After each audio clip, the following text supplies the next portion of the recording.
স্বামী বিবেকানন্দের ধর্মবিজ্ঞান থেকে পাঠ করছি। আজকের যে চ্যাপ্টার তার নাম হলো বহুরূপে প্রকাশিত এক সত্তা।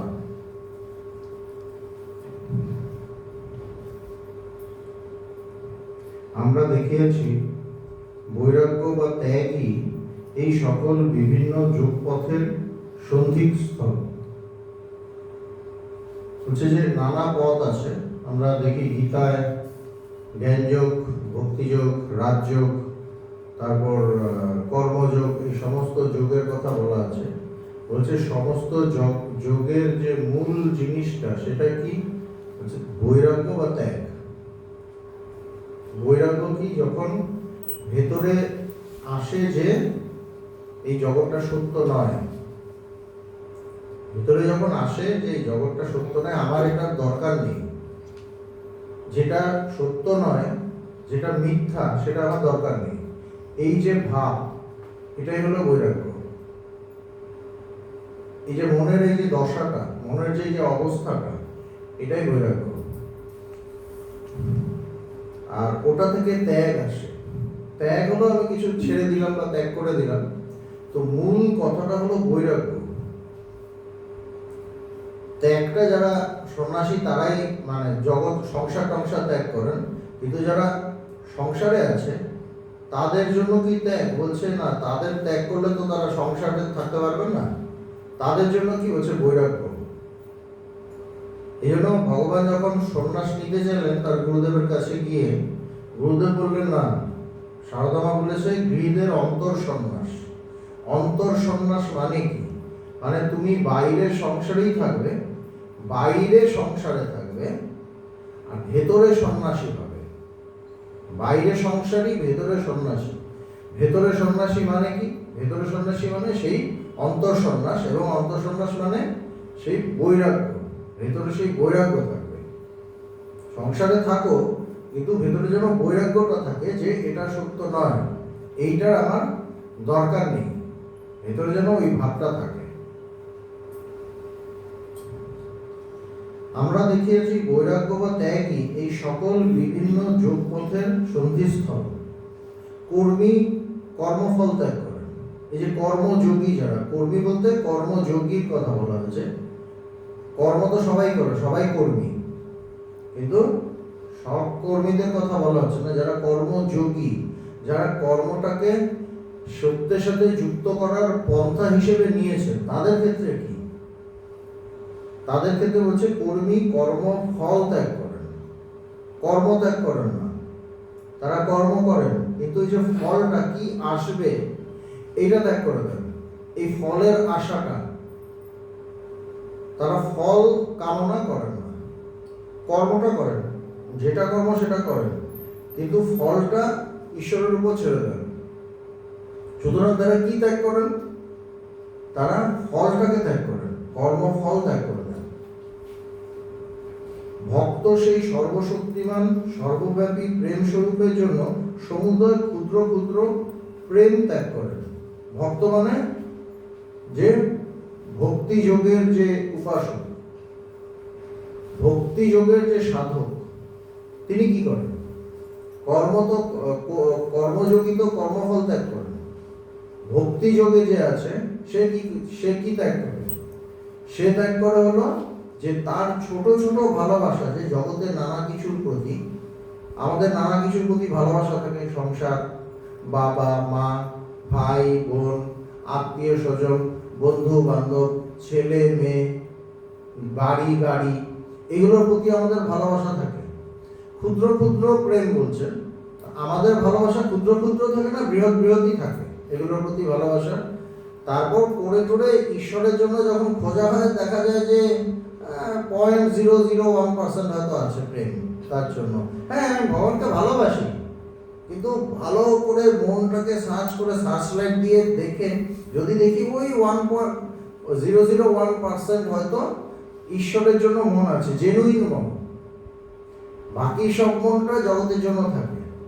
কিন্তু স্বামীজি কি বলছেন? যিনি ভক্তি যোগের মানে সাধক, যিনি ভক্তি যোগে চলছেন, ভক্তিযোগী, তার ক্ষেত্রে কি বলছেন? তিনি সর্বশক্তিমান সর্বব্যাপী প্রেম স্বরূপের জন্য, মানে ঈশ্বরের জন্য, তিনি সর্বশক্তিমান, তিনি সর্বব্যাপী এবং তিনি প্রেম স্বরূপ, ভালোবাসার খনি। তার জন্য সমুদয় ক্ষুদ্র ক্ষুদ্র প্রেম ত্যাগ করেন। বিভিন্ন জায়গায় যে ছোট ছোট প্রেম মানে ভালোবাসা ইনভেস্ট করা আছে সেগুলো ত্যাগ করেন। ওখানেও তিনি ত্যাগ করছেন কি না, ওই জন্য ঈশ্বরকে ভালোবাসতে গিয়ে তার যে বাকি ছোট ছোট প্রেমগুলো আছে সেগুলোকে ত্যাগ করেন। নট নেসেসারি তাকে সংসার ত্যাগ করতে হবে, কিন্তু সংসারের প্রতি যেন তীব্র ভালোবাসাটা না থাকে। ভালোবাসা তো থাকে না, আমাদের আসক্তি থাকে, সেটা যেন না থাকে। যোগী, এবার যারা যোগী যাহা কিছু অনুভব করেন, তাহার যাহা কিছু অভিজ্ঞতা সব পরিত্যাগ করেন। আমাদের প্রতি মুহূর্তে যে আমরা আছি, আমাদের কিছু না কিছু জ্ঞান হচ্ছে, কিছু অনুভব হচ্ছে, প্রতি মুহূর্তে কিছু অনুভব হয়।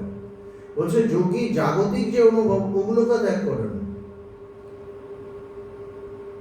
কারণ কেন বলছে, কেন ত্যাগ করেন?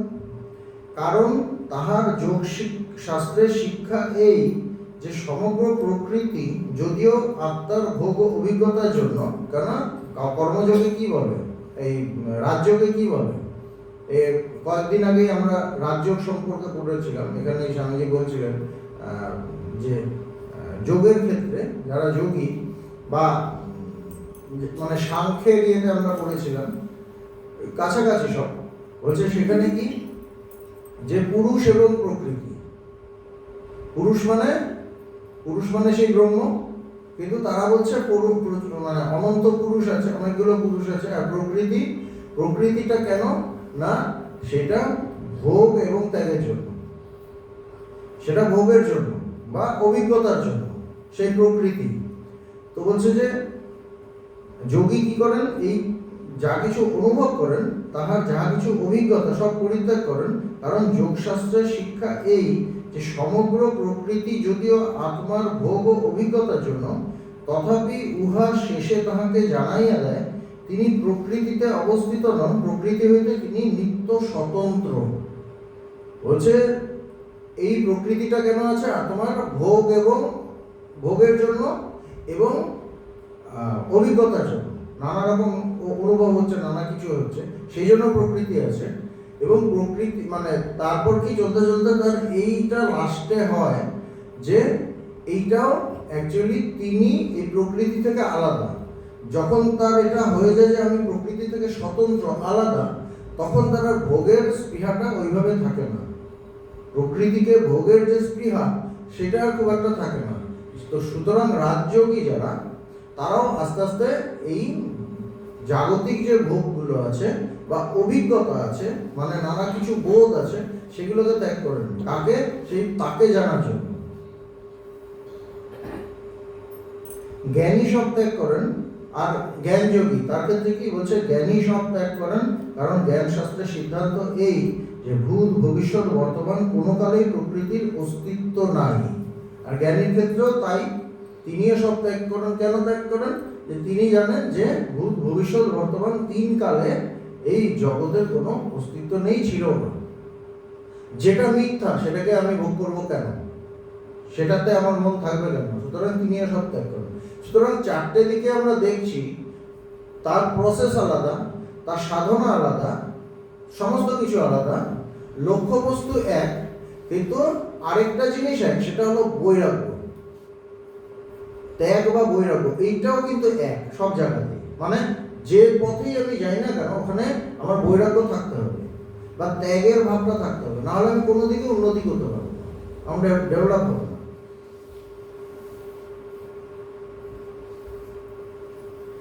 আমরা ইহাও দেখিয়াছি এই সকল উচ্চতর বিষয়ে এ প্রশ্নই করা যাইতে পারে না, ইহাতে কি লাভ?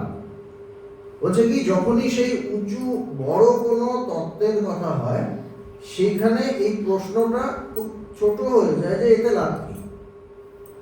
বলছে এতে লাভটা কি, ইহাতে কি লাভ? লাভালাভের প্রশ্ন জিজ্ঞাসা করাই এখানে অসম্ভব। আর যদি এই প্রশ্ন জিজ্ঞাসিত হয় তাহলে আমরা উহা উত্তম রূপে বিশ্লেষণ করিয়া কি পাই? বলছে লাভালাভের প্রশ্নটা এখানে বেশি ওঠে না, কেননা মূল কথা হলো যে সত্যকে জানা। তো বলছে তাও যদি আমরা এটা বিশ্লেষণ করি যে কি লাভ কি ক্ষতি, এই যে আমরা এই চর্চা করছি লাভ এটাতে কি পাবো, বলছে তাহলে উত্তম রূপে বিশ্লেষণ করিয়া কি পাই? যাহা মানুষের সাংসারিক অবস্থার উন্নতি সাধন করে না, তাহার সুখ বৃদ্ধি করে না, তাহা অপেক্ষা যাহাতে তাহার অধিকতর সুখ, তাহার অধিকতর লাভ, অধিকতর হিত হয়, তাহাই সুখের আদর্শ। সুখ বলতে কি বোঝায়? বলছে যেটা আমার জীবনের ক্ষেত্রে আমাকে উন্নতি করছে না, বা আমি সুখ পাচ্ছি কিন্তু তার থেকে যদি বেশি সুখ পাই, কোথাও যদি আমার বেশি মঙ্গল হয়, তাহলে সেটাই তো বেটার, সেটাই তো আসল সুখ। তার যেটা মানুষের সাংসারিক অবস্থার উন্নতি সাধন করে না, যেটা তার সাংসারিক যে অবস্থা তার থেকে উন্নত করছে না, তার সুখ বৃদ্ধি করছে না, তার মনে যে সুখ বা শান্তি সেটা বাড়াচ্ছে না, বা যেখানে তার লাভ হচ্ছে না, যেখানে বেটার লাভ হয়, বেশি সুখ হয়, বেশি তার মঙ্গল হয়, সেটাই ঠিক সুখ, তাহাই সুখের আদর্শ। সমুদয় বিজ্ঞান ওই এক লক্ষ্য সাধনের অর্থাৎ মনুষ্য জাতিকে সুখী করিবার জন্য চেষ্টা করিতেছে, আর যাহা বেশি পরিমাণে সুখ আনে মানুষ তাহাই গ্রহণ করে। এই যে সায়েন্সে যা কিছু নতুন নতুন ইনভেন্ট করছে, আবিষ্কার করছে, আমরা ওগুলোকে নিচ্ছি, গ্রহণ করছি, কেন? ওটাতে আমার চলার ক্ষেত্রে অনেক অনেক বেশি সুখ পাচ্ছি। যেমন আগে মানুষ রিক্সা, ট্রেন, বাস এগুলোতে চলতো, এখন উবের নিয়ে নেয়, কেন? সুন্দর করে মানে ভালোভাবে একটা জায়গা থেকে আরেকটা জায়গায় পৌঁছে যেতে পারে। আগে মানুষের বাড়িতে ল্যান্ডলাইন ছিল, এখন মোবাইল, কেন? সবসময় আমার কোনো কিছু দরকার হলে আমি এটাকে ব্যবহার করতে পারি। তো যেখানে বিজ্ঞানের যেগুলো ক্ষেত্রে মানে বিজ্ঞান কি করছে, আমার যে জীবনযাত্রা এটাকে সহজ করার জন্য আরো সুখী করার চেষ্টা করছে, আর যেটা বেশি সুখ আনে সেটাকে আমরা গ্রহণ করি, সেটাই হিট হয়ে যায় বাজারে।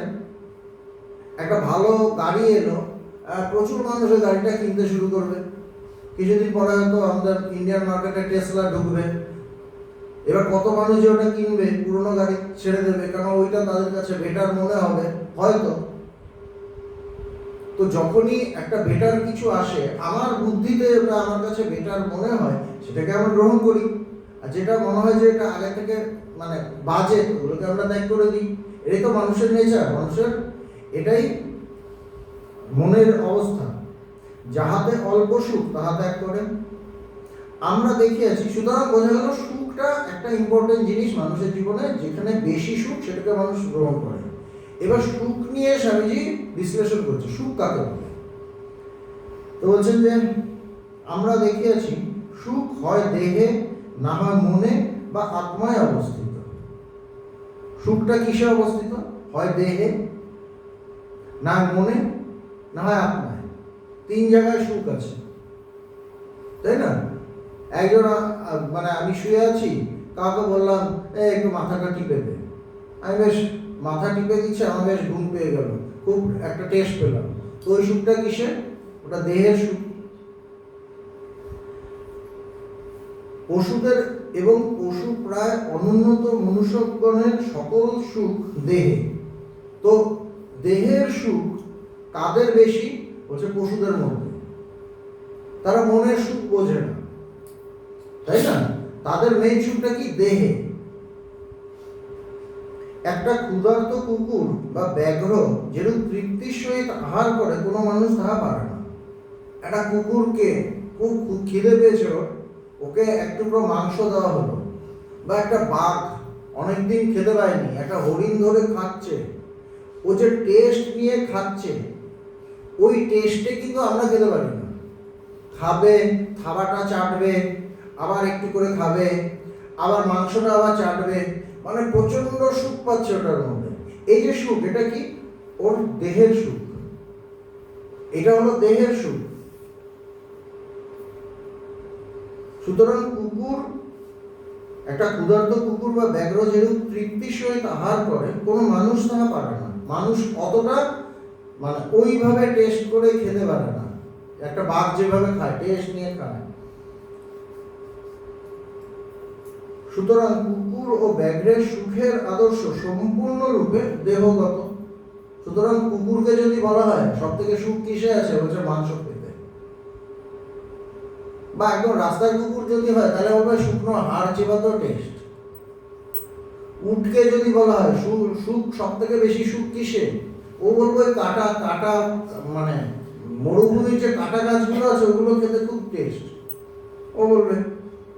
শকুনকে যদি বলা হয় সব থেকে সুখ কিসে, সুখের সংজ্ঞা দাও, বলছে যত পচা হবে উপর থেকে নেমে এলাম ওটা খাচ্ছি, ওটা দারুণ পচা মাংস, একটা গরু মরে পচে আছে, ওটা খেতে দারুণ টেস্ট। প্রত্যেকের কাছে সুখের সংজ্ঞা তো আলাদা আলাদা, তাই না? মানুষের ভিতরে আমরা একটা উচ্চতরের চিন্তাগত সুখ দেখিয়ে থাকি। মানুষের মধ্যে কি মানুষের সুখ? মানুষের মধ্যে নানা ভাগ আছে। তো বলছে যে মানুষ জ্ঞান আলোচনায় সুখী হয়। মানুষের সুখটা যে একটু ডেভেলপ মানুষ, তারা কি জ্ঞানের চর্চাতে তারা একটা সুখ পায়। তারা যখন একটা বড় জিনিস, বা যারা বুদ্ধিজীবী, তারা একটা বড় কোনো তত্ত্ব নিয়ে, জাগতিকই হোক, সেটা নিয়ে খুব চর্চা করছে, ও এটা বলছে, সে এটা বলছে, সেখানে তাদের একটা ভীষণ ইন্টারেস্ট, ভীষণ সুখ পাচ্ছে। বলছে আজকে একটা দারুণ আলোচনা হলো। মাঝে মাঝে দেখা যায় না আনন্দবাজারে আলোচনা সভা, কোনো একটা টপিক দেওয়া আছে, বা যে ঘন্টাখানেক সঙ্গে সুমন, যতই চিৎকার চেঁচামেচি হোক, 4-5 জন মিলে প্রচুর ঝগড়া টগড়া করলো, কিন্তু এটা দিনের পর দিন চলছে। আজকে একজন এলেন, উনি চিৎকার করলেন আরেকজনের এগেনস্টে, তো জেনারেলি কি হয়, দুজন মিলে খুব ঝগড়া টগড়া করলো, পরের দিন আসবে না, তো দেখা যাবে পরের দিন ওরা এসছে। তার মানে কি, যতই ঝগড়া হোক তার মধ্যেও ওখানে একটা সুখ পেয়েছে। এই যে টপিকটা, সেটা তো কোনো খাবার, কোনো এটার টেস্ট কেমন, ওটার টেস্ট কেমন, খাবার তো দেহগত সুখ নয়, সেটা একটা চিন্তাগত কোনো একটা সুখ, মানে চিন্তার লেভেলে। তারাও তো একটা কিছু সুখ পাচ্ছে, চিন্তার লেভেলে পাচ্ছে। বা কোথাও একটা সুন্দর ভালো চর্চা হচ্ছে, জ্ঞানের চর্চা হচ্ছে, বেদান্ত শুনছি, সেখানেও আমরা একটা সুখ পেলাম। কিন্তু সেখানে ভালো কিছু খেতে দেওয়া হলো না। ভগবানের কাছে ছুটতাম, ভগবানকে রোজ কিছু ভালো ভালো খেতে দিতেন, তা তো না, কিন্তু এমন কথা বলতেন সেগুলোতে আমরা ভীষণ টেস্ট পেতাম, ওখানে একটা সুখ পেতাম, তাই না? তো বলছে যে মানুষের ভিতরে আমরা একটা উচ্চ স্তরের চিন্তাগত সুখ দেখিয়ে থাকি। মানুষ জ্ঞান আলোচনায় সুখী হয়, এইটা একটা আছে। এবার সর্বোচ্চ স্তরের সুখ জ্ঞানী। আর যে জ্ঞানী হয়ে গেছে, জ্ঞান লাভ করে নিয়েছে, তার সুখ সব থেকে বেশি। তিনি আত্মানন্দে বিভোর থাকেন, তিনি সমাধিস্থ হয়ে তো বসে আছেন, তার টেস্টই আলাদা, বিভোর, একদম স্থির চুপ। মানুষ বুঝবে না, মানুষ বলবে যে কেউ চোখ বন্ধ করে বসে আছে, কি করছে, অলসভাবে দিন কাটাচ্ছে, কিন্তু তিনি চরম সুখের মধ্যে আছেন, বিভোর থাকে। আত্মাই তাহার সুখের একমাত্র উপকরণ। সুখের যে উপকরণ, কুকুরের সুখের উপকরণ কি, তার ওই একটা হাড়। বাঘের সুখের উপকরণ কি, একটা মাংসের টুকরো। আর যারা বুদ্ধিজীবী তাদের কি, ভালো কোনো চর্চা সাবজেক্ট। বা যারা মুমুক্ষু তাদের সুখের উপকরণ কি, ভালো বেদান্তের চর্চা বা বেদান্ত বই পড়ছে, না।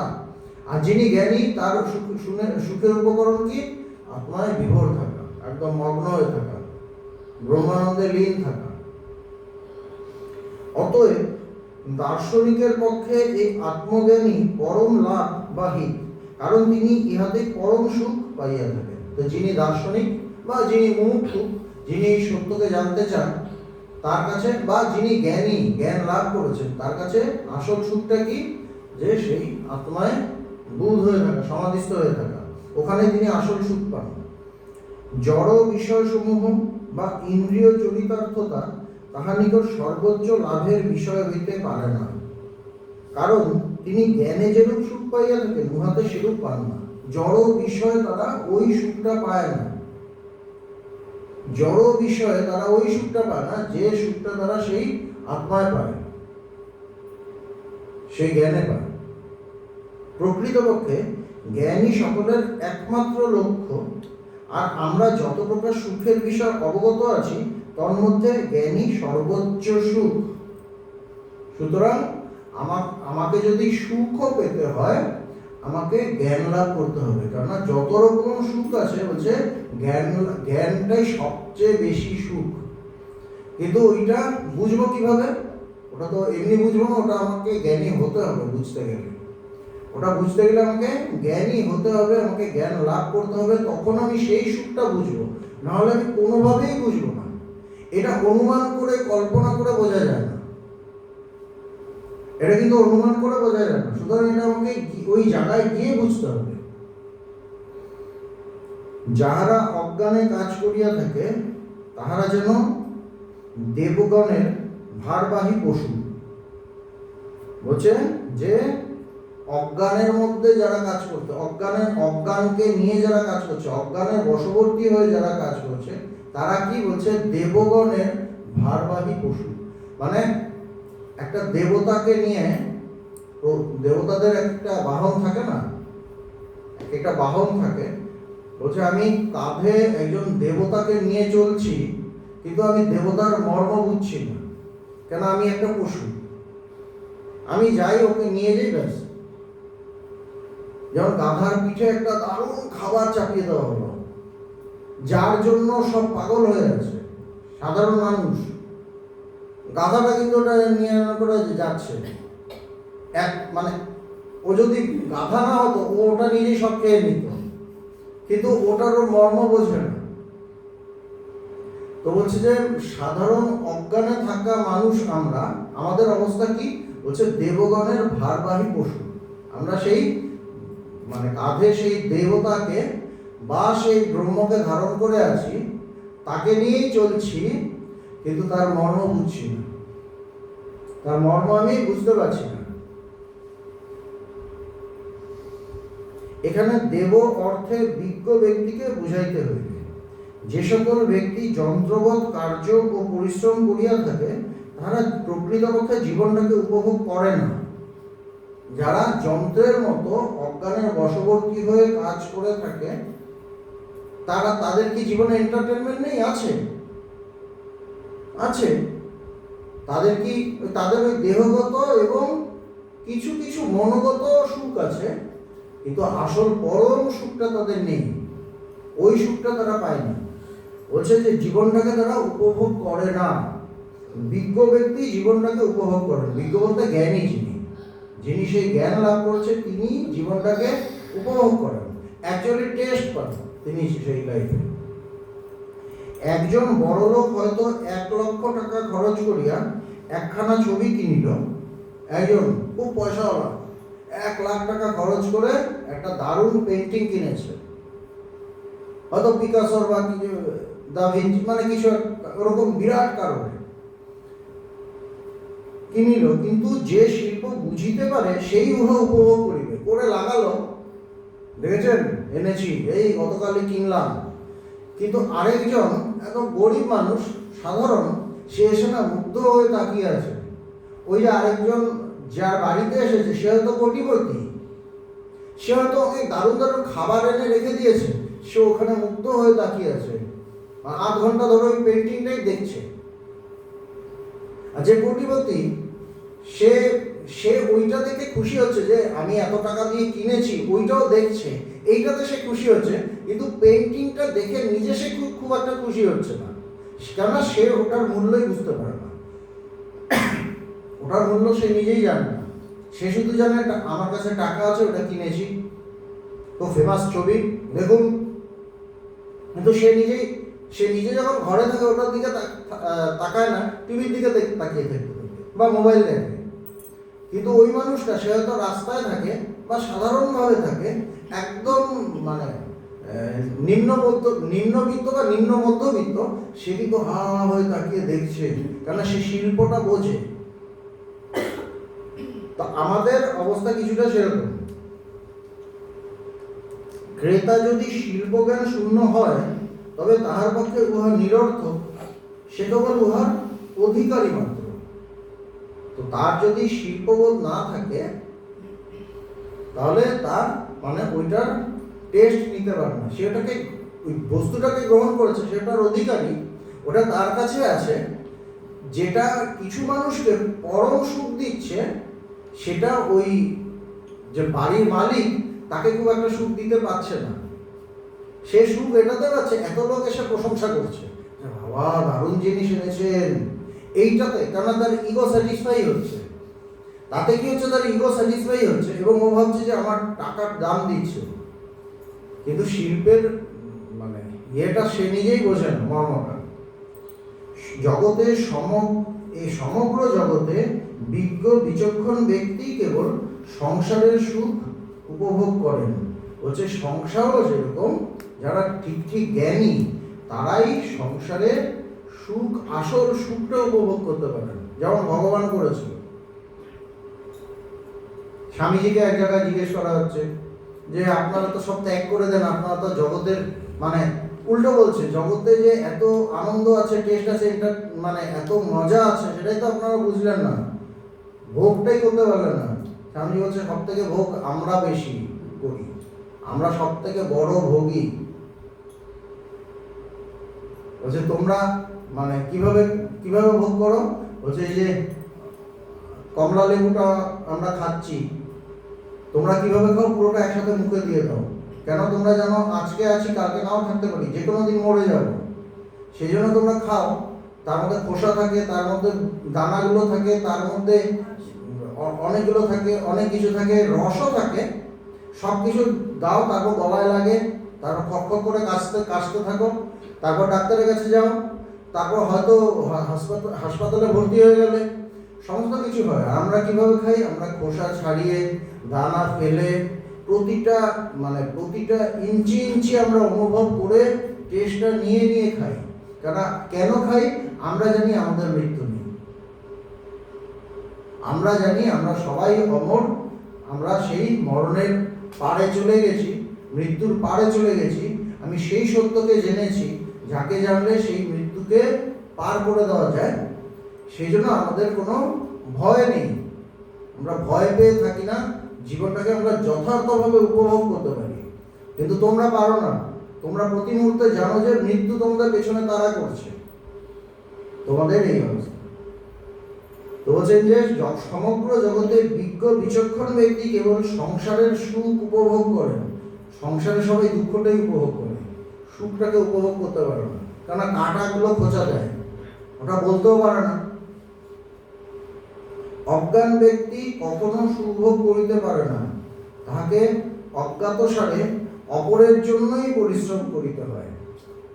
সে সবসময় অপরের জন্য পরিশ্রম করছে, সে সুখ উপভোগ করতে পারে না, কেন সে সবসময় মানে ভগবানকে তার গুরুদেব বলছিলেন না, তোমার জীবন পরার্থে।